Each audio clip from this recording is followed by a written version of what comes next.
Hey everybody, this is a quick video in case you have a Whirlpool brand dishwasher and you're getting an F12 error on it and you're wondering what's going on, what do I need to get this fixed? Starting with a little bit of bad news is that this is not an easier error to fix. It's not localized to, like the drain hose or something like that. Because this is actually, so we have this display, and then you have the main control board, and they obviously communicate with one another electronically. And this error is when they fail to do so properly. There's some kind of failure of communication. So it might be one of the circuits that burn out, or it could be just some wiring that's come loose, or been damaged, or corroded, or something like that.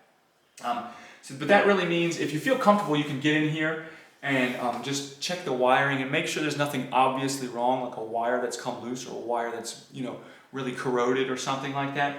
But beyond that, and also before you call anybody with any electronic error like this, you want to do a hard restart on your dishwasher. So just turn it off, disconnect it from power completely for a full minute, then reconnect power and turn it back on. And if you've done all those things and you've still got this error, you're probably better off calling a technician at that point.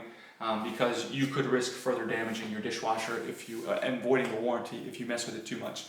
So anyways, thanks a lot for watching. Have a great day.